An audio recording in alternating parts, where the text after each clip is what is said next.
د ننګرهار شیرزادو ولسوالي دا هغه ولسوالي ده چې په دې ولایت کې تیرو جګړو ډیره ځپلې. واک ته د اسلامي امارت پر رسیدو سره دلته بشپړ امن دی او دغه ولسوالي اوس په یو سیاحتي ځای بدله شوې. راحت الله چې دې ولسوالۍ ته په سیاحت راغلی وایي الحمدلله د اسلامي امارت راتګ سره ټول افغانستان کې امن او امنیت دی او ډېر سیلانیان راغلي دي شیرزاد ولسوالۍ ته چکر ته او ډېر خوشحالۍ احساس کوم زه او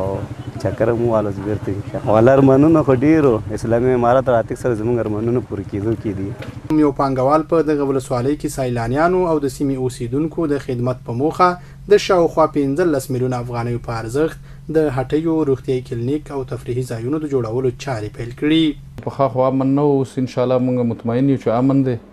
نو د دې وجې نه د علاقه یخه ده او موږ د یو سهولت کې برابر کو هم د سیلبینو دپاره او هم د هغه علاقې خلکو دپاره او انشاءالله امکانات موږ په خپل په کار راولو. امید دی چې موږ به یو کلینیک پکې صحیح کلینیک ډیزاین کړی دی د خلکو دپاره چې هغه علاقه